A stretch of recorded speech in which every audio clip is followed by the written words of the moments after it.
there was a flush in Bitcoin, kind of came back below 60,000. Is there anything like what's causing this type of action? Is it more stock market related and risk asset related, or is it just chop? I mean, what about the inflows? Are we still seeing inflows into these ETFs? I mean, what's the latest on that? Bitcoinzilla stands out with its simplicity and clarity. We've crafted an experience that anyone can dive into, whether you're a crypto expert or just a new to the crypto world. Now, guess who keeps his eye on us?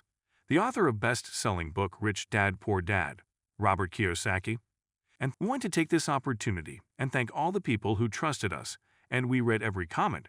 And the best part, it's free. Subscribing now means you will get all new information for free. Don't just follow the trends, stay ahead of them. Subscribe to Bitcoinzilla today and enjoy the new edge.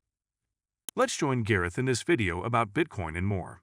Anything that came into Bitcoin is not trickling down because it came in through ETFs, right? You don't buy Bitcoin in a BlackRock ETF in your IRA, and then when you get bored, you can't sell that into like Solana, right? Or a meme coin.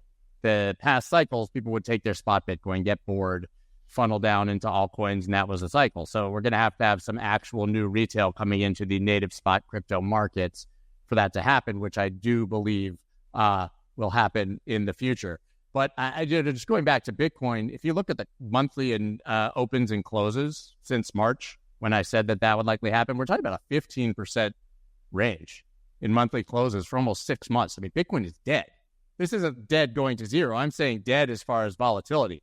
I don't see how we can compare this to anything when other markets have been going so absolutely crazy. I mean, you go back any summer. These are the summers. You have this summer, last summer before it went up. We just had this long, boring consolidation. This could be distribution. I have no idea. I mean, to Mike's point, by the way, we had the 65,000 high drop to below 30. So that was a 50% retrace, right? And then back to 69.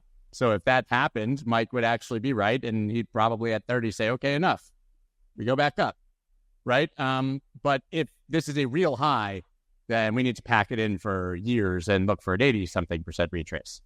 So, I just don't I see this as consolidation after a massive move from 15,000 to 74,000. I just don't see the expectation that this would have done anything.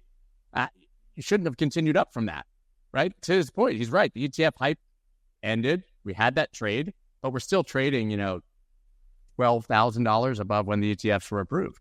That's 25% above the approval. Pretty good. It is. And I would just say, too, is that the channel, there's a bullish channel on it. I think and I agree 100%. I mean, this is consolidation. There's no doubt about it. The only fear that I have is more that the stock market has a major corrective move. That will be a problem.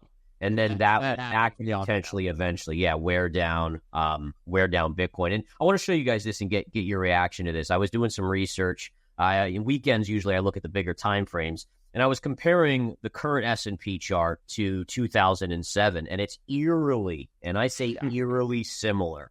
And so what we see here, guys, look at this. You had this up move, which was a bull run up. We had a 6% drop with a low. We then had the next bull run, right? We made our all-time high there. We had a 10% drop, a higher low, and then we've shot up almost to all-time highs. And if we go back to 2007, big run up, 6% correction, so identical correction percentage-wise, low, big bull run, 11% drop, so the one currently was 10%, but this one's 11, and here we've shot up almost to all-time highs, right? Or we did back in 2007, we shot up and actually made a brief all-time high right here before we obviously know what happened after that, right? That looks like the 65 and 69 highs on Bitcoin just on Stickers, too. Yeah, right there. Right there. Can I follow up on that? Because that was... 2007 was a really rough year for me. I was trading actively, partly because I had my best year ever in 2008, and I just got the same signals you pointed out there, same things I'm feeling now. What was the VIX looking like then compared to now? Because that's what was my key signal back then. It was just too low, and it was some point up, and I sense it right now. That's a great question. Yeah, I'm going to go back on my weekly and take a look back here. I'll show my chart for you guys here. But going back to the weekly, so yeah, I mean, this is the kicker, right? Is the VIX in how long and low it was? So back in 07, right, or 06 to early 07, it was down trading basically sub 11, and I think we were trading in the 11s just before this latest move. Yeah. Then you got the beginnings of the more volatile period, which you've talked about, Mike. You've said we're out of the volatility is going to slowly start to increase here. And then obviously we know in late 08, 09 is when we had that meteoric spike. Now, we did just have that crazy spike on the VIX to 65, which was pretty unusual. But you're right. I mean, the VIX was down there and everyone thought everything was fine back then and nothing would ever hurt the market. And that time was different, right? It was supposed to be different.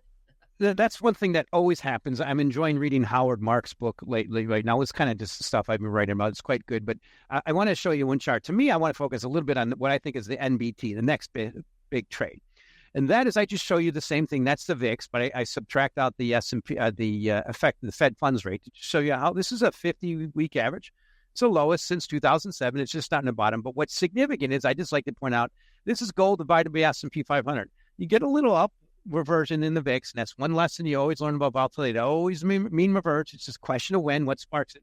That's the next big trade, I think, is gold going up versus S&P 500, which probably means S&P 500 going down and maybe gold not going down as much. Bitcoin's recent dip below $58,000 has put pressure on the cryptocurrency to achieve a higher high to confirm its uptrend. Analysts suggest that staying above $56,000 is crucial for maintaining the current trend, while some traders see the potential for a deeper pullback before resuming a bullish trajectory. Crypto analyst Matthew Hyland emphasizes the importance of Bitcoin holding above $56,000. A drop below this level would create a lower low, potentially signaling a bearish reversal. Staying above $57,700 is also crucial for maintaining short-term momentum. Hyland highlights the need for Bitcoin to print a higher high on the chart to confirm that the uptrend, which has been in place since August, is still intact. This would strengthen the case for a continued rally. While some analysts remain optimistic about a near-term recovery, others, like Marcus Thielen from 10x Research, suggest waiting for Bitcoin to drop into the low $40 zeros before buying in. This could represent a better entry point for the next bull market. Historically, September has been a challenging month for Bitcoin, and Hyland expects mostly sideways action leading up to the U.S. presidential election in November. However, there are signs that Bitcoin might defy past trends, with stabilized miner selling pressure and a bullish stablecoin supply ratio. Despite the recent dip, some traders, including pseudonymous analyst Gel, remain bullish on Bitcoin's long-term prospects, predicting a potential move towards six figures by the end of the year. The next few weeks will determine whether Bitcoin can maintain its upward trajectory. There was actually, I think, a 9-day inflow streak into Bitcoin ETFs that ended a day or two ago, but it's really hard to read at this point how the inflows or outflows are affecting the market. I would actually say you have a more likely chance that people will buy or sell the ETF based on what the price of Bitcoin is doing, right? Not the opposite. But this is tough, man. You look at a weekly chart. I can't get too upset about this after this, right? I mean, we went from 15 to 74. And frankly, risk assets have done fine. So if it was correlated to risk assets, we'd be talking about it like the Qs and like SPX or something that's just, a hair's breadth away from all-time highs. I know Mike will tell you that it's leading, which means SPX is coming down. But for now, it can either be leading or it can be correlated directly, but it can't be both.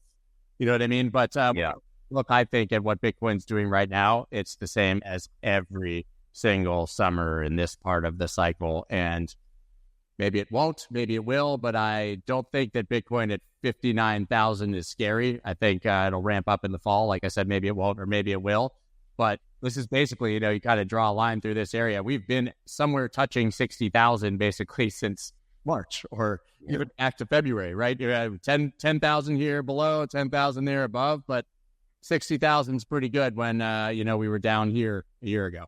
So that I agree with. I want to show a few charts that are part of the reason I'm really concerned about Bitcoin and also as a leading indicator. And Scott and Gareth, though, I've been quite bullish Bitcoin in the past. I'm just bearish now and just pointing out facts. This is just a monthly chart. So if it's the month end right now, see that this is Bitcoin breaking down and gold and S&P 500 still heading higher. Yes, maybe it's a back and fill and it's going to go back up. But that's the problem. If beta is so stretched and beta rolls over, Bitcoin's just leading the way. I just want to show you a few other charts that really have me concerned about it. You look at Bitcoin versus the S&P 500. It's about 11 S&P 500 indexes for one Bitcoin. We know the peak was much higher, about 2021. But what's significant is we can easily get back to 7 S&P 500s, to 1 Bitcoin. That was the peak in 2017. That's a significant peak. That's when we launched futures. That's where I really got into the game because futures are my background. But if you overlay this with the S&P 500 versus its 100-week moving average, this is never a spot you want to be overweight long risk assets. And the point is Bitcoin's one of the riskiest assets out there. In the past 48 hours, 40,000 BTC have been withdrawn from crypto exchanges, coinciding with a period of subdued price activity. This significant movement suggests that large investors may view current prices as a buying opportunity, potentially signaling a bullish trend ahead. On-chain data reveals that 40,000 BTC were withdrawn from exchanges over the past 48 hours. This substantial movement suggests that major players are either moving their assets to cold storage or accumulating, both of which are typically bullish indicators. According to crypto analyst Ali and data from Sandiment, wallets holding 10 to 10,000 BTC have been steadily accumulating, adding 133,300 BTC over the past month. This trend indicates that larger investors are positioning themselves for potential long-term gains. Bitcoin reserves on exchanges have steadily declined since the beginning of the year, reaching new lows. This reduction in exchange-held BTC could decrease selling pressure, creating conditions favorable for a bull market if demand continues to rise. As Bitcoin remains down 2.24% for the week and is currently trading at $59,478, the decrease in available supply on exchanges could set the stage for a price surge, especially if investor interest and demand increase. This substantial outflow and accumulation activity by large holders could be a precursor to a bullish market trend, especially as Bitcoin's exchange supply dwindles. If you've been with us so far, a big thank you. Don't forget to subscribe for free to Bitcoin Zella for your daily news. The link is waiting below. That's all for today's crypto news. Stick around for more updates, insights, and analysis on cryptocurrencies. Share your thoughts in the comments, like this video, and subscribe for more exciting content.